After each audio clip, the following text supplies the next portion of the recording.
Hi everyone, welcome to another episode of the Startup Operator. In this episode, I will be speaking to Varun Shah, who is co-founder and CEO of Eccentric Engine, which is a creative agency that's powered by tech. They do some interesting work with auto OEMs and customer experience and so on. I'll let Varun explain a little more about that in further detail. Hey Varun, welcome to the podcast. Was that introduction accurate, or do you want to add something to that? Hi Roshan, great to be here. It was fine. Pretty much, right? I'm sure that in the course of this conversation, we'll get to know much more. So yeah, we were an agency. Right. We have pivoted from being an agency to a product company. Right. So that's what we've been doing over the last 3 years or so. So Right. I think we'll speak more about it. But so essentially, if you were to sum it up, we are a platform for product showcase or visualization. Right. So we help makers or any companies to just show what they make. Right. That's why we exist. That's what we are here for. So. Pretty interesting. So I actually want to pick up on something that you just mentioned, which is that whole transition from being a services company into a product company, right? That's literally every services company's dream at some point of time. I've run a services firm as well, so I understand. How did that transition happen, and how's it going?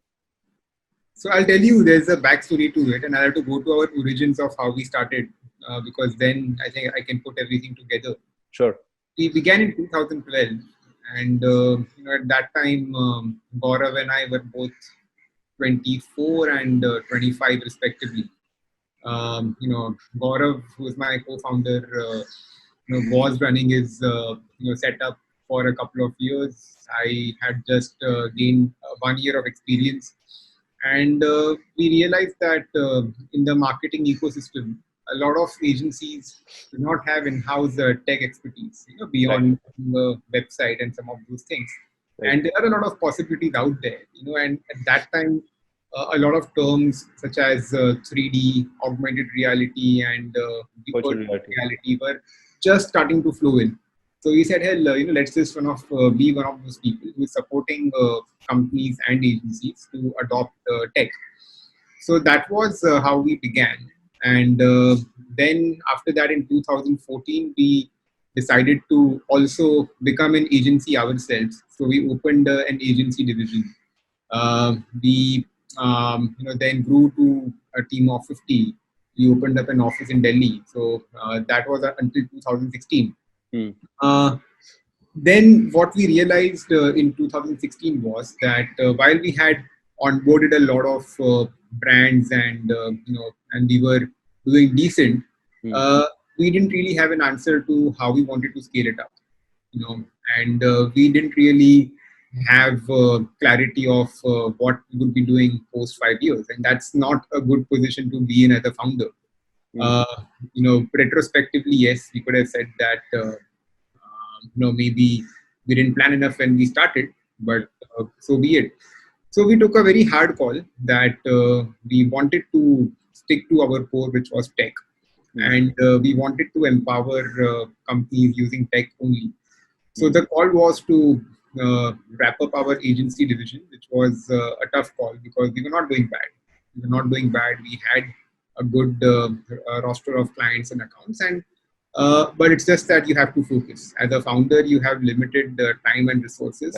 You cannot be doing everything. And at the same time, one of the experiments we did with an automotive companies of ours worked out really, really well. And we said, okay, if we have to make scalable tech, then I think we have something in here. So that is how we began, our focus on the automotive industry. It was an accident that something worked, and then we wanted to scale it up. So it was about visualization as a subject matter. It is. I think I'll speak more about it when we get to what we are doing now.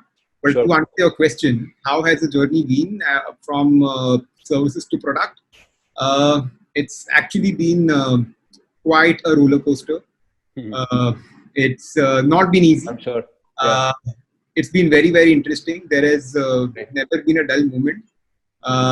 and I think it's just something which has set us up mentally, more importantly for the long run, because we have gone through a lot of struggle, we have gone through a lot of learning and everything else, and more importantly, we value money. We value as a company which is self-funded. We really value the time and money and those investments. At the same time, we understand we need to grow. So we are happy we are not one of those companies which has got a round of funds, seed to begin with, and where we haven't really had any real life experience of scaling up and being profitable. We have always been profitable, and now that we know how to be profitable, we know that we have some of the fundamentals in place to scale and grow. Yeah, no, a lot of things to unpack in that, right? So I think one of the hardest decision to make is to say no to your clients as such, additional clients and so on. And really, that pivot is a very, very difficult decision, because I've been there myself and I've had to say no to people. So, okay, I mean, you discovered this auto OEM use case, and you started building towards that, right? So what went into it? I mean, so how did you? What are the 2 or 3 things that you decided after that? I mean, that has led you to where you are right now, where you're a product company. Okay, so I will in 2016-17 at that time again, a lot of companies were grappling with what to do with their visualization. They had heard of the terms like augmented reality, virtual reality, 3D gaming, and everything else, and there was really no access to those products at that time, and even today the access is very limited. You ask an average person that, hey, have you used VR or do you use VR? The answer is not really. Yet there is a need for you as a product maker to put the product in the hands of your user. Right, so, especially now. Yeah, so especially now, yes. And back then in 2016, we said, what if we are able to, because ultimately AR and VR is all about showing a product in 3D, showing it immersively. And what if we are able to do it on the web and on the browser? That would be really, really good. Which means that anyone having a smartphone can actually experience the product without even having any application, which was unheard of, because most that automotive companies did back then was pitching a 360 view of their car, of their exterior and interior, and saying, okay, this is the 360. But you could not really zoom into the car. When you go to a showroom, you want to bend down, you want to inspect the headlight, you want to admire the car. Smell the leather. Smell the leather. That's something you can't do today, but go inside, maybe, bend down, sit on the back seat and see how spacious it is. And a brochure cannot give you that. Any video cannot give you that. Right. And for that, you need 3D. Right. So we wanted to just take that experience onto the web and make sure that the investments done by an OEM to get people onto their websites and onto their platforms is worth it. The people actually get a feel of the car. Of course, nothing replaces touch and feel. But if there is anything that goes closest to touch and feel without actually being near the product, then this is it. So we wanted to just scale up this proposition. And first, I would say target or the goal was to, after that, target or to package it in a certain way. So it still is, and it always was at that time too, the whole concept of configurators, so where you can configure your car and everything else. So we started,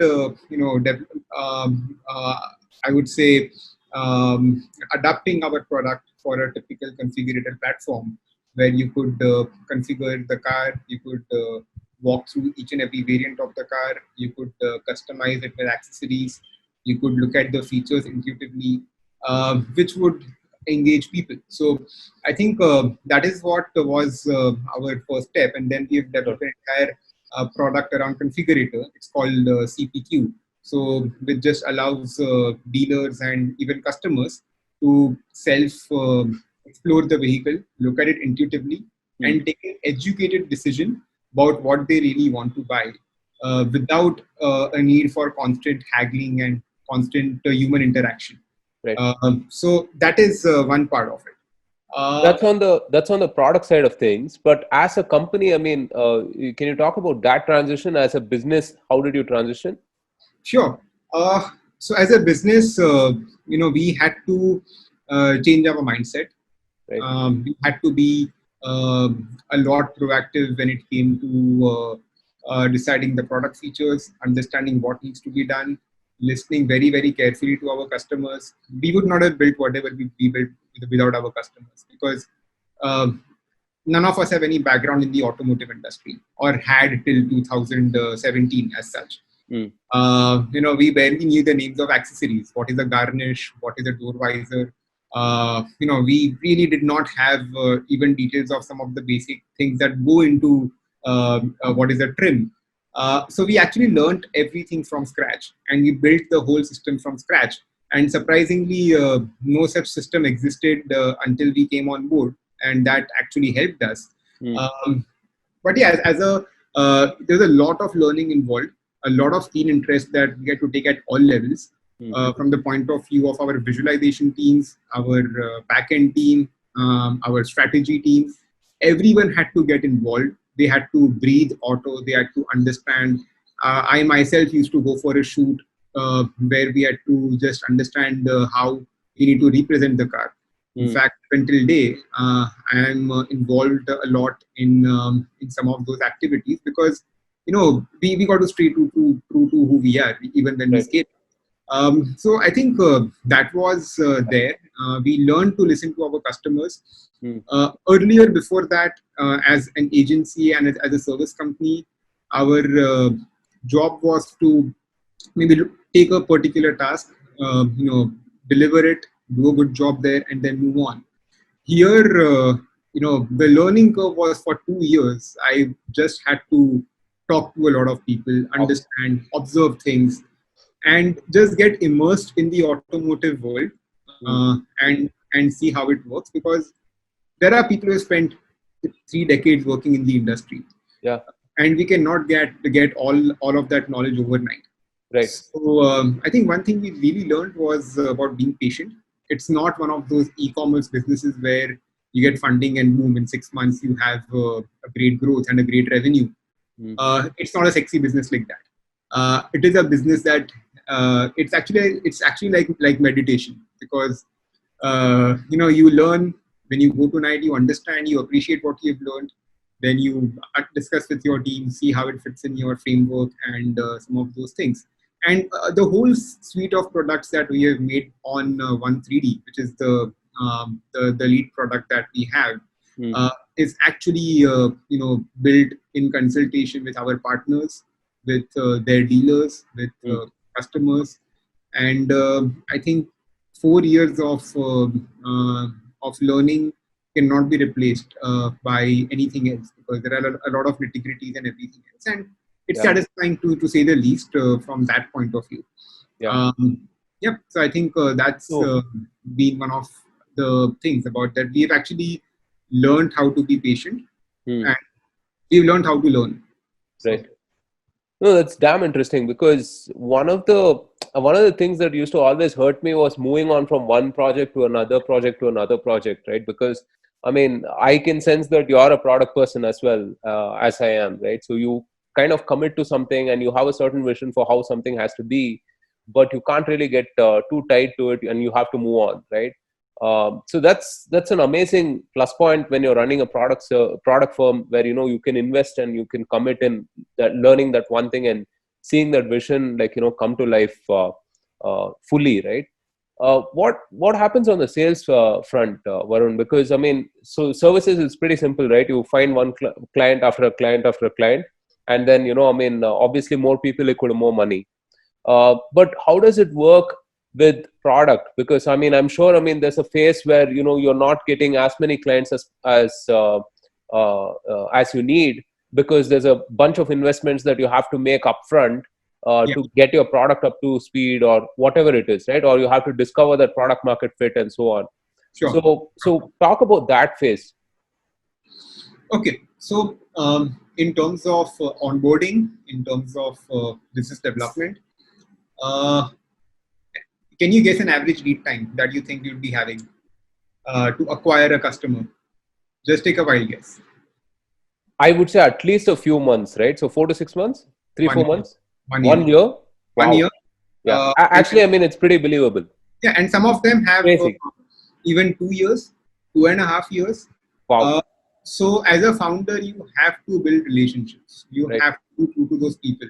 And these are large clients, right? And these are all OEMs. They are all Obviously, yeah.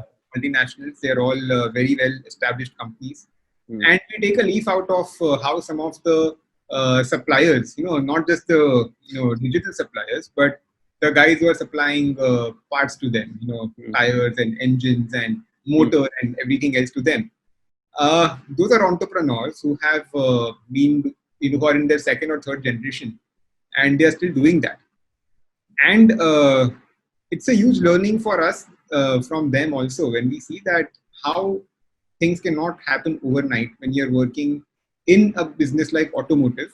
Although I'll speak later that we now intend to go beyond automotive also, but just sticking to automotive now, that's how it is. So it even now there are a lot of OEMs we do not work with, but we it's all about building a relationship with them, them acknowledging that your product is good, them acknowledging that you will eventually be a good fit for them, being a friend, and obviously for the ones that you are working with, you have to be there as a founder. You have to be there as the owner, and you have to hear and listen at all levels, have empathy.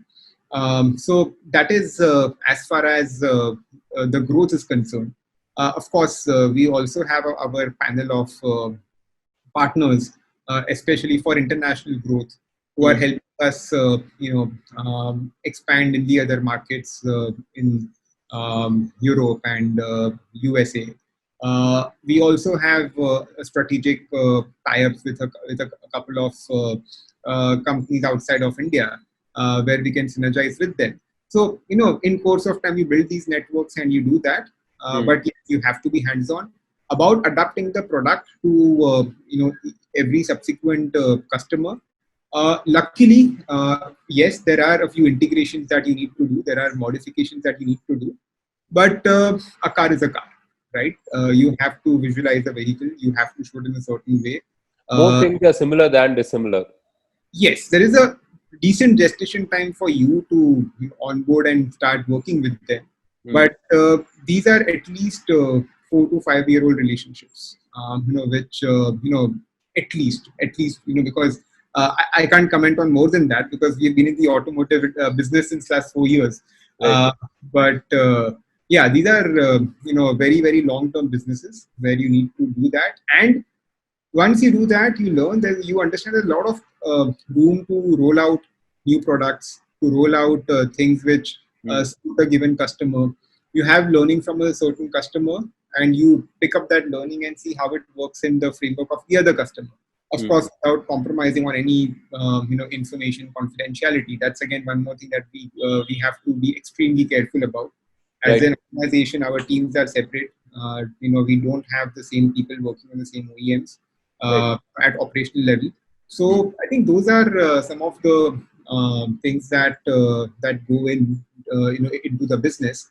And yeah, I mean we began with visualization product. We grew to configurator, and today we have 4 to 5 different products, and all of them are actually doing pretty well in the industry, and they're all scaling up in their own right. Fantastic. So what's it like selling to these hardcore Danda type of people, I mean, I'm sure like some of the dealers and everything, they come from probably different backgrounds, maybe second, third generation entrepreneurs, even more perhaps. I mean, they've inherited a family business or whatever it is, right? And they have this innate sense of the money, right? I mean, they can tell where the money is, and they have these things almost ingrained in them. What have you learned working with those people? It's you actually you know that if something is working at the dealership or not by simply talking to your dealer principal after a month of launching and talking to his team. One simple question, sir, कुछ फायदा है क्या? Hmm. यार नहीं है. ये ठीक है. Then you know that FAP doesn't work, you basically. have to course correct. You have to do something better or something different. And when that guy comes and says, "अरे यार, तू बता, मैं इसे पैसा लगाता हूँ," then you know that you have that is something good. So validation at multiple points, when it comes to dealers is important. I think so. And not all our products are dealer centric. A few are, Right. But yeah, I think it's actually been a great experience working and dealing with them, because you know that anything that is going to give them profits, they will jump on it. Absolutely. And what better validation can you get? Absolutely. So yeah, I mean, one of the things that you mentioned earlier was, about bootstrapping and being profitable, right? How has that helped you in this journey of being a product company? Because again, I mean, typical product journey that we see is that, hey, I mean, I have an MVP, I have a little bit of traction, I raise funding, and then I grow like hell, right? It's that whole exponential growth and stuff like that. But you are building this product firm with very sort of a service driven ethics and stuff. And also, I mean, I guess the industry that you operate in as well right now, I mean, it is sort of like that. You mentioned, I mean, a year's lead time to convert a business and so on, right? So this focus on profitability, being thrifty as such, right? How does that drive your business? So while that has been our approach until now, we are. I'm not saying that will continue to be our approach for forever. We have plans in terms of scaling up. We have plans in terms of getting it to a certain point. You have to be a good judge of till what point can you scale it up organically. Before which you can actually like really that point of inflection from where you can actually grow and you can accelerate. So I think we are nearing that, and we are having some really interesting conversations all around about some of the and we have quite a lot of options at hand. So I think that always helps. That's good. But I guess it also instills a lot of confidence for an investor that you're mindful of the money, right? I mean, that you know how to manage money at the very least. I mean, I guess so. I think there are all kinds of people, and I think at this stage you can also understand or differentiate between investor who has a maybe some kind of a deep thinking in terms of journey. This is what they've done, versus someone who has just grown up in the digital era and perceives business to be of a certain type. 5x, 10x, GMV, this, that. So that's not our investor, because I think because I mean it's quite an irony, because you would imagine that a digital new age investor or someone else would be more I would say agile to experimenting with new models. But what we actually see is that a lot of them are actually just template driven, and a lot of things are actually getting templatized. Eventually, things have to get templatized, but for any new technology to come in and for anything new to come in, you understand that you need a certain depth.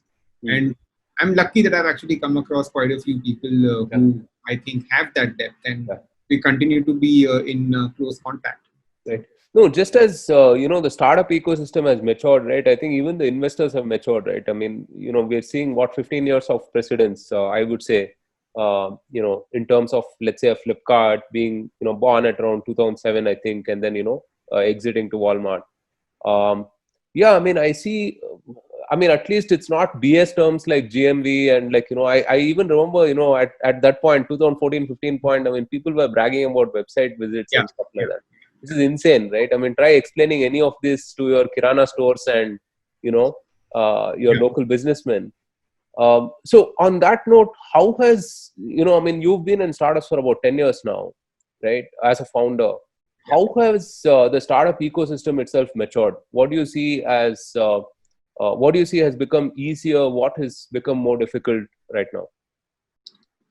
Okay, multiple things. I think Um, People are more open to, I think, let me first talk about people overall. And I will say, I will gauge that from how easy it is to hire or retain someone in your company, which I think has definitely seen a lot of improvement. Yeah. Earlier we really had to convince the families of people to let them work for us and let them work with us. Right. But now that's no longer the case. In fact, my prediction is that next 2 years, more people will lose jobs in MNCs and startups, Mm. And that's going to happen. Mm. So that's about the first part of it. The other change in the startup ecosystem, what I see 10 years earlier and what it is now, is that I think at that point in time, we were just looking at a very finite number of business models. Today there are, people are open to multiple avenues. Of course, if we say where the money is today, maybe if we have to just segregate, there is e-commerce, there is fintech, there is healthcare, there is education. Those are the areas where you have those things. But a lot of people I talk about, they say, "यार ये सब तो ठीक है, इसके अलावा क्या है?" So, which is good because people know that everything cannot be given a template, and everything will eventually make its own template, and that needs to be respected. That is there. From a government regulation point of view, nothing has changed. I think it's as easy or as difficult to start a business than as easy or as difficult to start it. There are things for MSME and there are multiple things to do that. But then I would say we are still far from being a country which is friendly for startups from a government policy point of view. It is not easy to really get a lot of regulatory things in place. You wonder why that's always been the case, and that continues to be the case. But you have to say that it's not that easy. And lastly, from a collaboration point of view, it's excellent because you suddenly have a whole ecosystem of companies who are wanting to help each other out. So you are doing something, someone else is good at something, and you have no qualms in collaborating with them and saying, hey, we do this, you guys do this, let's do that. Earlier people were a little bit, okay, my idea, let's sign an NDA, only then I will give you my idea, and you say, well, you can't do that, right? You can't do that. But now, it's become much more forthcoming. You need something, you dial a number, speak with someone, make a few calls, get it done. And because of COVID, the advantage is it's not just confined to India. An Indian startup can work with a startup in China, in the US, in Europe, or an individual there, and they are happy to help you. So I think it's actually that's something that I've seen as well, right? I mean, if you remember, I think probably the 2014-15 time itself, it was as it is. I guess it was a small enough community, but then you had these people who thought their ideas were like, exactly $1 million ideas, and hey, idea to $1 billion will just happen like that, right? I just have to get that idea out there, and they would like hold it on. And I think it's just about people watching Social Network movie and then it's that whole influence, I suppose. Yeah. Like, okay, I've had so many people call on me, Varun, I will discuss an idea with you. Let's catch up for a coffee. Like, sure. And they come up with a pen and paper. Please sign the NDA. I said, hold on. I thought you called me for a coffee. Sure, I can sign the NDA. Yeah, no, I've seen this as well. And I guess on that front, it is matured. One of the positive things that I have seen as well is like the large company attitudes towards startups itself. 5-10 years back, you had to pretty much justify everything, right? Like your reason for existence itself. Yes. When you sold to a large company. But today, you're working with a few of the largest, companies in India, right? At Waymo, we work with some of the largest banks and insurance companies as well, right? So that attitude has changed significantly as well, right? How these large organizations treat startups now. They're not, they're more keen on collaborating, on working with them. Roshan, they don't have an option. Yeah, Because that's true. if you are giving them a good product at a certain price point, and now more than ever, they have to be very prudent about the cost and about investments. Mm. So just think of business. Mm. Don't have an option but to be open to these things. Mm. Of course, you as a startup, you need to have credibility. It's always chicken and egg. The first couple of customers you get, you always have to fight hard and struggle hard to get that confidence. But once you're doing that, and you are not, say, a big multinational IT company, which is a multi-billion company, Mm. you are in a very good space because you are more agile. Mm. Your products are likely to be better. Your hunger is going to be more, Mm. and who does not want to work with such companies? Yeah, So I think we have earned it. absolutely. We've all earned it. There's no. That's a very good way of putting it, because I think I like what you said, which is that we've earned it, right? Because if you look at startups right now, they're pretty much cornered innovation. New innovation, I would say, right? Obviously, I mean, it takes innovation to operate at scale and so on, but product innovation and so on, right? People's attitudes have changed, so you have people more receptive to working in startups right now, right? So you're moving from sort of a problem of scarcity to abundance. So in this sort of a paradigm, how do you hire the right people right now? What are two or three things that you look for, and in your mindset of being a product company, right? So what are some things that you look for to hire people? Um, I think Or do the you believe biggest that thing is the attitude. skills translate? Yeah. The biggest thing is attitude. You're hiring for a given position. Basic skill set will be there. You can make that out from the CV, or given that the person has the right skill set. Mm. Um, it is the problem is that you have a lot of people these days, who are very fickle-minded. You don't want to be working with someone who's fickle-minded. Mm. And I have had a bad experience. Maybe going with someone who I thought was really good, Mm. but fickle-minded. But I took my chances, and none of those experiments have actually worked because Yeah, we all have a few of those. We all yeah, have a few of those, right? yes. Where we go So against our judgment, basically. yes, so you want someone who is say firm about what they want. Mm. Of course, at some point, everyone has to part ways. There is nothing like anyone working for you permanently. Mm. But for the amount of time that they are with you, you know that if they have any grievance, they will speak with you. They will come to you um, as, uh, as their colleague and as their senior. It's up to you to speak with them and to make sure that you are there for them. But Mm. just the attitude. I think it's just that, and some very very simple questions that we ask them, which just helps us gauge, and Mm. that's a very simple filter that we have in place. And the other advantage is that a lot of people, their talent was distributed, like I just mentioned earlier. Mm. Earlier, we were looking at people who had access to our office, Mm. but now it doesn't matter. It doesn't matter if they're in Andheri, where our office is, or if they're in Singapore, or if Right. they're in Russia. You have talent, you are good, let's work together. Yeah. And yeah, I think, and that's been the biggest takeaway from COVID for us, that Yeah. access to talent has actually been very, very easy for us. Yeah. Awesome. No, I mean, one of the things I've realized is how much I overestimated the need for an office, right?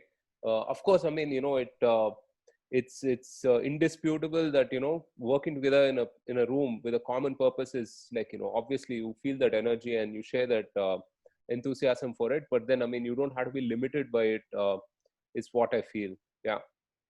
See, I think you still need to work on a culture. Just Yeah. because you're not in an office does Yeah. not mean that you don't have to work on a culture. Mm. You are still connected to your colleagues. Yeah. You make sure that you are there for each other. Mm. If someone has got a baby, for example, during quarantine, Mm. you all celebrate it together. If it's someone's wife's birthday, Mm. now you make sure that you celebrate her birthday also, not just your colleague's birthday. Yeah. And I think you do those things. They have that sense of belonging to an organization. Right. You are good. I think working in a room is overrated. I mean, to give you a very crude example, I might sound silly, but let me still, go for it. That just because you're living away from your parents does not mean you don't belong to them. Hmm. Same for an organization. Yeah. I mean, if you're working for an organization, Yeah. you're working, with with these set of people. Hmm. You should. And in fact, it's been the biggest change in my mindset is that until March, I never ever believed in work from home. And rightly so, I guess, because Yeah.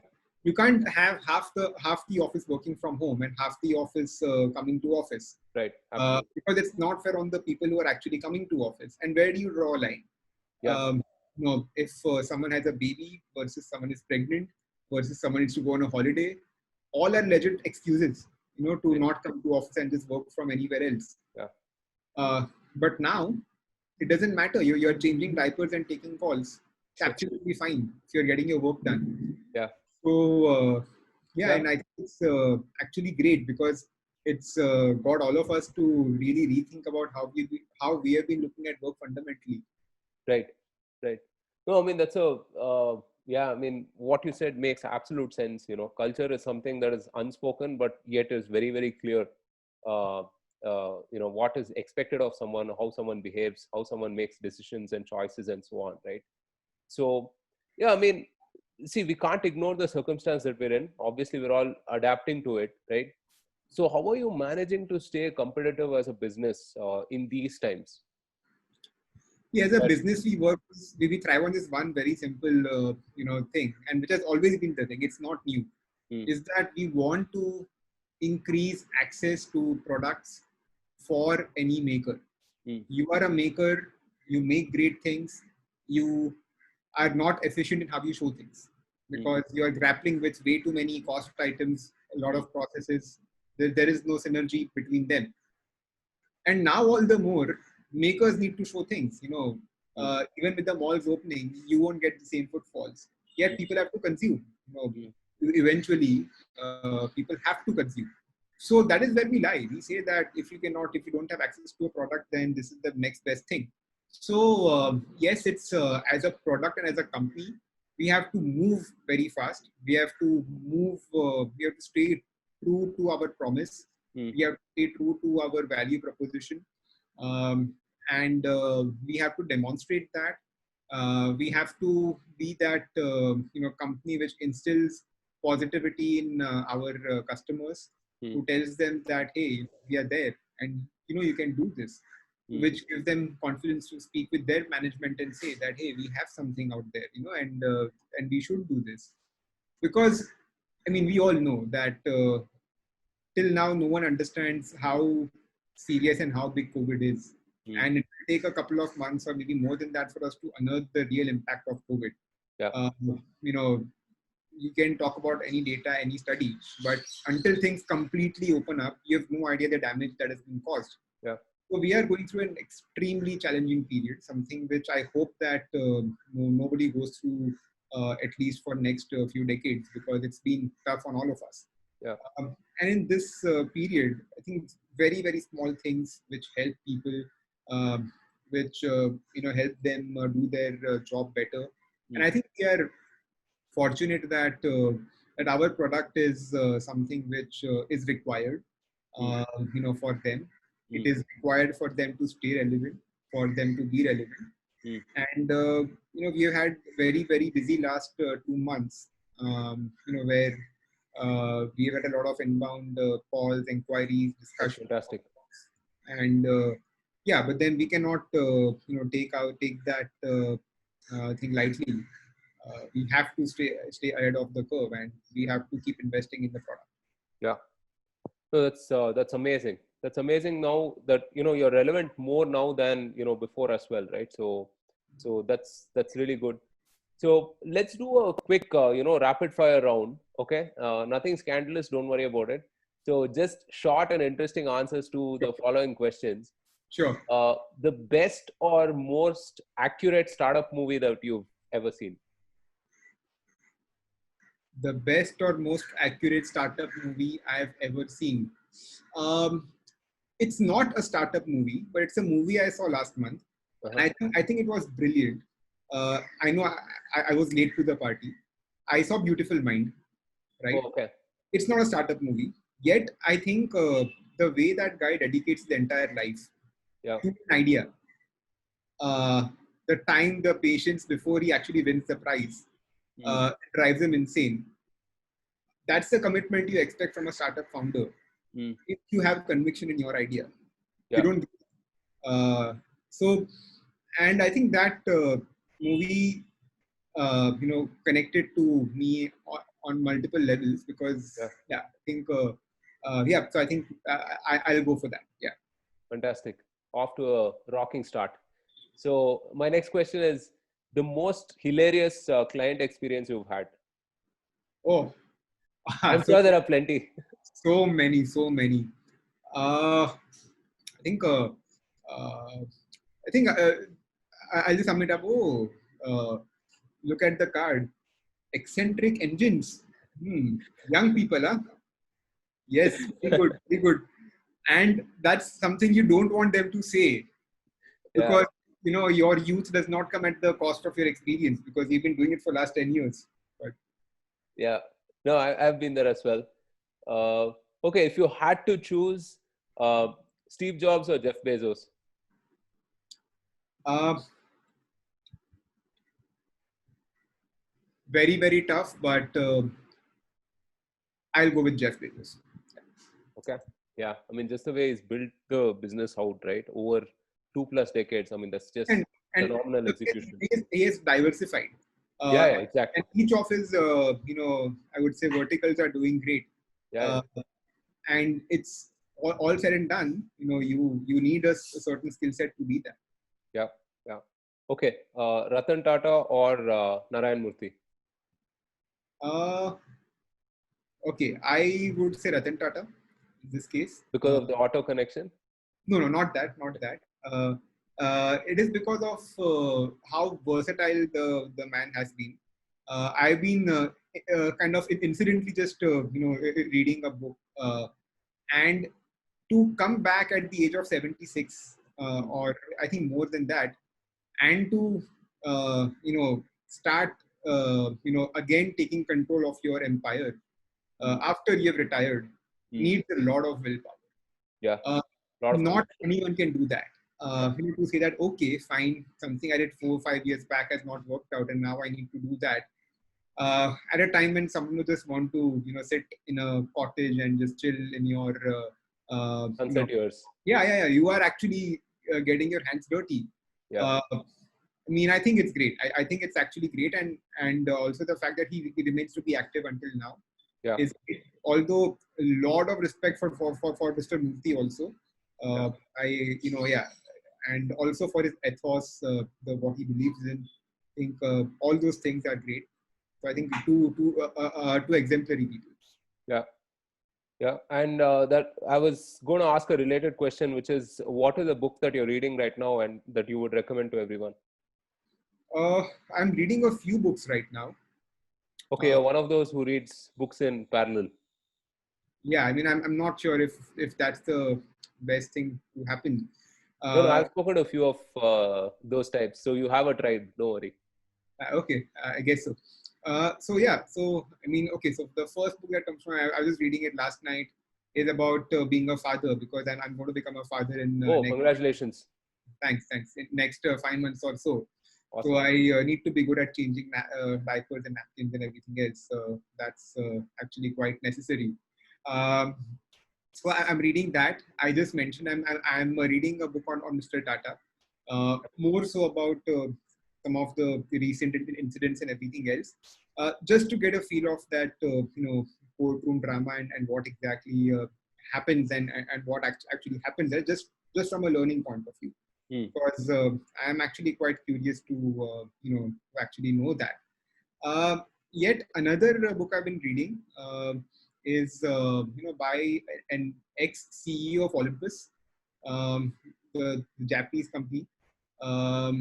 It actually talks about an entire scandal that broke out, when he was appointed the CEO, and how he had to really go through that. So I think that was that's quite a roller coaster of a book. And yeah, so I think so. These are some of the books I've been reading right now. Interesting.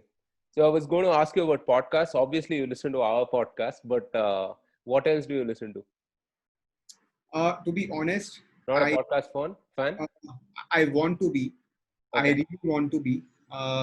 Earlier, when I used to go, drive around to go for meetings and all, I used to hear Yeah. podcasts. Of course, I've heard the most popular ones, like the Elon Musk podcast. On Joe Rogan. Yeah. So obviously, I've heard that one, but I don't listen to them regularly. Something I want to do. I do read, but I think it's a habit that I want to You can start. start with this one. You can Yes, start with this one. 100%, and I think you're doing a great job. Hey, Uh, thanks so much. you are, because of the fact that it's great to really get people on a certain platform, have a conversation that actually matter. Yeah. And I think that's excellent. Awesome. So we'll continue to do more of this. The final question in that rapid fire round was, what is a one quarantine hack that you've discovered? Okay. Uh, so a few. Um, so one is about trying to maximize the hours that you are able to be productive. Mm, I'm saying not work, but be productive, because there's a difference between the two. absolutely. Yeah. So a typical day, I used to work out in the morning. Mm, Now, because of I can't really go for runs all that much. mm, Uh, I actually, start working at 6 o'clock in the morning, and I work out in the evening. But I think till say 6:37 in the evening, I think I've worked 12 hours a day. Um, in between, and I've also taken to fasting, because I think I spoke to you regarding that, and thanks again nice. for it there. I know some very interesting people who are fasting, and hence I also spoke to you. Uh, so I only eat maybe now, I would say close to 8 hours a day. So which is from 1 p.m. to 9 p.m. And that makes my mornings extremely productive, Yeah. because I'm not really, figuring out what to eat now, what to do that. So those 5 to 6 hours I get are pure bliss. And then rest of the day is about follow-ups, phone calls, meetings, all those things. So still evolving, but I think it's a good start. Awesome. Yeah, Varun, this has been a fantastic conversation. A lot of insights, from this, and certainly some things that I will be reflecting upon myself. Before we go, what is your advice to founders, operators who are listening to this, maybe executing at not the most ideal circumstance? Yeah, you have to have faith, right? I think as a founder, thing first is that and it may not be the most popular advice, but I got to say that, are you running your company? Does it make any commercial sense or not? Because I know a lot of founders who are attached emotionally to the company, but then realize after a few years that the idea, maybe something was wrong, maybe unit economics did not work out or something like that, and there's no harm in maybe pivoting, Mm, or even not, you know, going back to a job for a few years. You have an entire life to do that. mm, So, be very, very clear about, and be very, be very objective if you have the right value proposition in place or not. If not, there is no shame in actually working for somebody else. I think working for somebody else is what teaches you a lot of things. mm, If you have that thing worked out, you understand, you're confident about it, you have to have faith. And you have to be prepared that in the worst case scenario, you are out of revenue, you are mm. out of employees, it's just you and your partner, or just one or two of you. You should have those, I would say, survival skills, where just the one or two of you are Mm, actually going to be running the business by yourselves. mm. Uh, and that is, are you willing to do that? Can you do that? Um, and if you have faith, you will do that for sure. But it can come down to that for a lot of people over next few months. But yeah, the idea is to not lose hope once you have the conviction. Fantastic. Yeah, I mean, this whole thing, it just brings your focus on the fundamentals, right? On your basics. And it's good to, I guess, I mean, you don't really have a choice as well. I mean, people kind of rethink everything they do in these kind of circumstances, and maybe for good reason, maybe for good reason. And hopefully, you'll come out of this stronger. So I'm sure we all will. I'm yeah, 100% sure we all will. yeah, We are all seeing that people have much more empathy towards each other now. absolutely. To begin with, we ask about well-being of each other, which is a Yeah. good thing. No, it really means something now when you ask, how are you, or, hope you're Yeah, doing well, yeah. hope your family is safe and stuff, right? It does. And you don't have to be a founder in a typical sense to be there.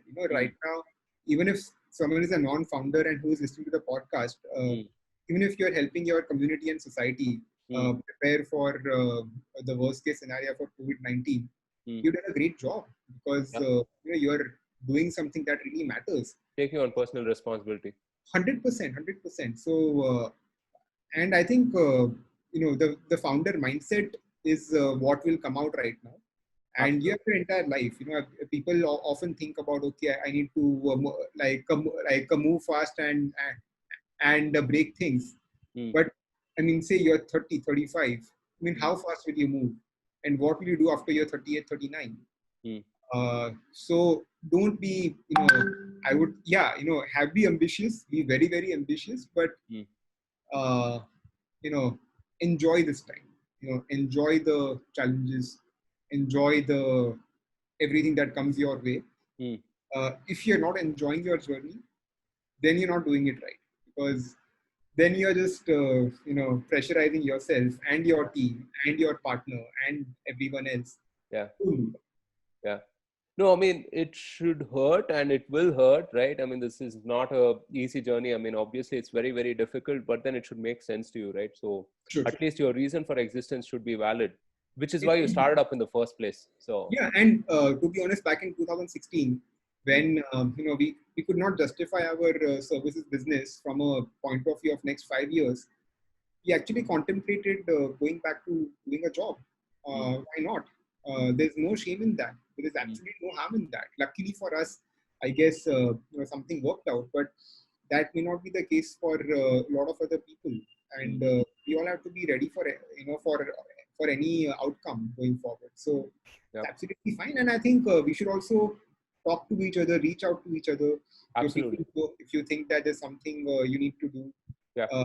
You should definitely tweet to someone, DM someone, speak with them. Yeah. It all helps and it all contributes. Absolutely. Yeah. On that very hopeful note, we'll end this podcast. Thank you so much for your time, Varun. It's been an absolute pleasure talking to you. My pleasure too, Roshan. Please keep up the good work. I've heard a couple of your podcasts and I think they're really, really good. I will hear more of them, but please keep it up. I think, and if there's anything that I can do to help you guys, I'll be happy to do that. Awesome. Hey, thanks everyone for tuning in. If you liked this episode, then don't forget to subscribe and share. Stay safe, take care. We'll be back with another interesting episode.